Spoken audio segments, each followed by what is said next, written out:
जो लोग आज तक अपनी डिग्री नहीं दिखा पाए, वो शंकराचार्य जी से शंकराचार्य होने का प्रमाण मांगे। ये कोई प्रधानमंत्री तय नहीं करेगा शंकराचार्य कौन है नहीं है, ये कोई मुख्यमंत्री भी तय नहीं करेगा और शंकराचार्य कौन है या नहीं है, ये कोई पुलिस कमिश्नर या कानून को नहीं तय करेगा। शंकराचार्य हिंदू धर्म के रीति रिवाजों से तय होते हैं और उस पर किसी को प्रश्न उठाने का कोई अधिकार नहीं है। मणिकर्णिका घाट को तोड़ दिया गया, वहां मंदिरों को तोड़ दिया गया, मैंने वो विषय उठाया, मेरे ऊपर एफआईआर। कोई बोल नहीं सकता, कोई आवाज नहीं उठा सकता। काशी कॉरिडोर के नाम पर मंदिरों को तोड़ा गया, किसने आवाज उठाई पूरे हिंदुस्तान में? आदरणीय परम पूज्य शंकराचार्य जी ने आवाज उठाई और 150 से ज्यादा शिवलिंग वहां पर तोड़े गए, जो आज थाने में, लंका थाने में पड़े हुए हैं। क्या ये विषय उठाना गलत है? क्या ये विषय उठाना अपराध है? और मैं समझता हूं कि परम पूज्य शंकराचार्य जी ने जब भी कोई बात कही है वो धर्म के पक्ष में कही है। अधर्मी लोगों को इनसे समस्या हो सकती है, होती रहे, उसकी कोई चिंता नहीं है। हम सब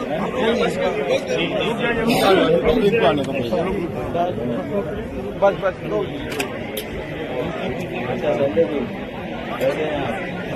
अभी थोड़ा देर बाद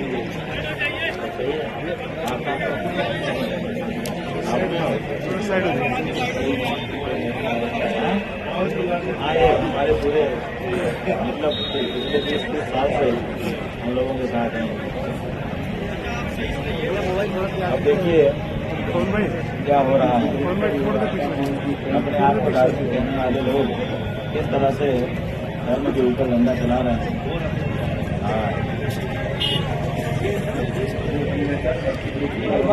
सांसद कल वाराणसी सांसद जी से बोले, यहाँ के लोगों ने बड़ा पास किया, जैसे आगे धर्म की रक्षा करने के लिए जीवन लाते हैं। सरकार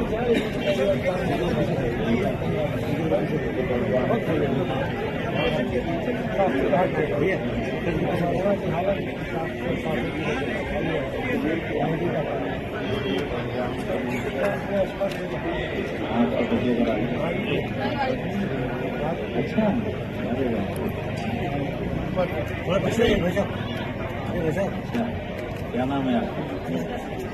अनीता।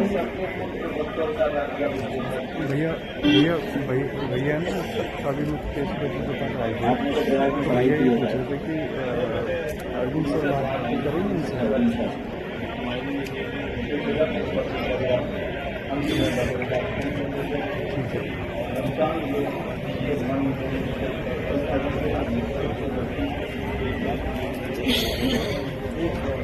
मेरे बात कर लो भैया।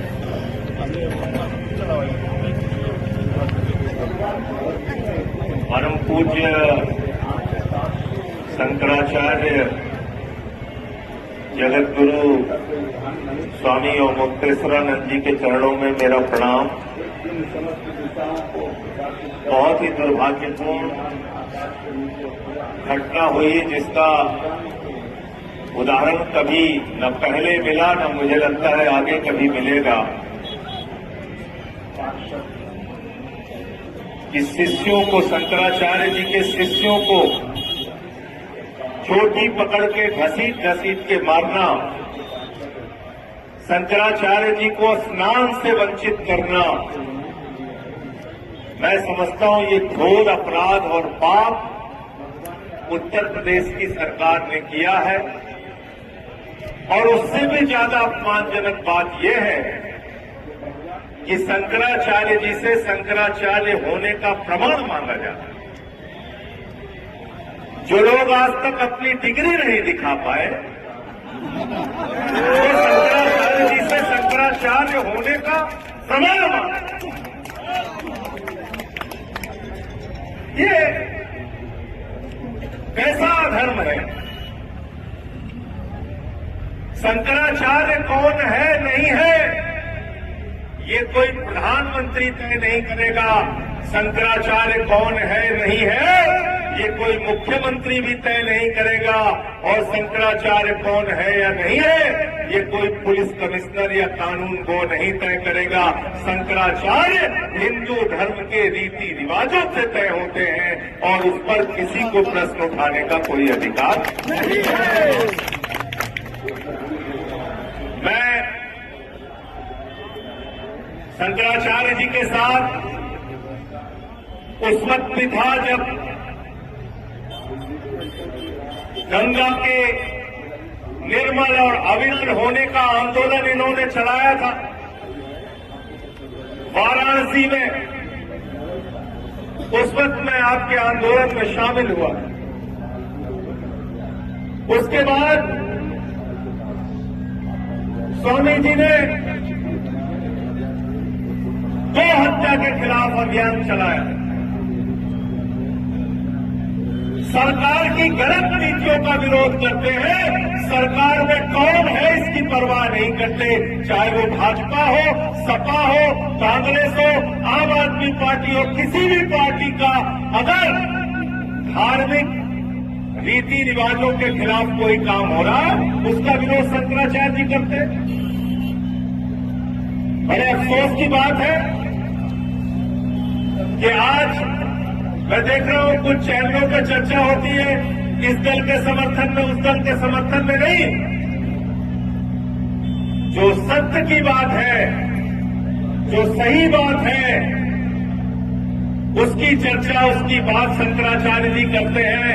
और मैं प्रयागराज के प्रशासन से पूछना चाहता हूं, आपने शंकराचार्य जी का स्नान महाकुंभ में अन्य दो शंकराचार्यों के साथ कराया। शंकराचार्य के भारत के प्रधानमंत्री जब शंकराचार्य जी का पैर छूते हैं तब आप शंकराचार्य हैं, लेकिन जब सरकार की आपने आलोचना कर दी तो आपसे पूछा जा रहा है आप शंकराचार्य है कि नहीं। इसलिए मन बहुत दुखी है, पीड़ित है। मैं पद यात्रा के दौरान था, शंकराचार्य जी से फोन पे बात हुई। मैंने उस वक्त भी कहा था मैं स्वामी जी आऊंगा आपका आशीर्वाद लेने के लिए, और आपके आंदोलन में हम लोग पूरी तरह से आपके साथ हैं। किसी राजनीतिक दल के रूप में नहीं, एक समर्पित भक्त के रूप में आपके साथ हैं, और जो आपका आदेश होगा हम लोग साथ हैं। मणिकर्णिका घाट को तोड़ दिया गया, वहां मंदिरों को तोड़ दिया गया, मैंने वो विषय उठाया, मेरे ऊपर एफआईआर। कोई बोल नहीं सकता, कोई आवाज नहीं उठा सकता। काशी कॉरिडोर के नाम पर मंदिरों को तोड़ा गया, किसने आवाज उठाई पूरे हिंदुस्तान में? आदरणीय परम पूज्य शंकराचार्य जी ने आवाज उठाई, और 150 से ज्यादा शिवलिंग वहां पर तोड़े गए जो आज थाने में, लंका थाने में पड़े हुए हैं। क्या ये विषय उठाना गलत है? क्या ये विषय उठाना अपराध है? और मैं समझता हूं कि परम पूज्य शंकराचार्य जी ने जब भी कोई बात कही है वो धर्म के पक्ष में कही है। अधर्मी लोगों को इनसे समस्या हो सकती है, होती रहे, उसकी कोई चिंता नहीं है। हम सब लोग आपके साथ हैं, यही मैं आपके बीच में कहने के लिए आया हूं। बहुत बहुत आपका आभार और धन्यवाद कि आपने मुझे अपनी बात कहने का अवसर दिया।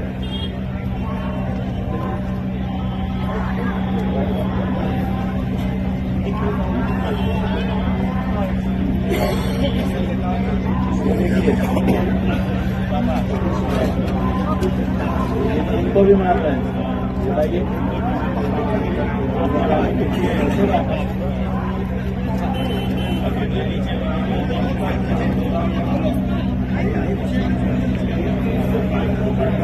पंकज भाई,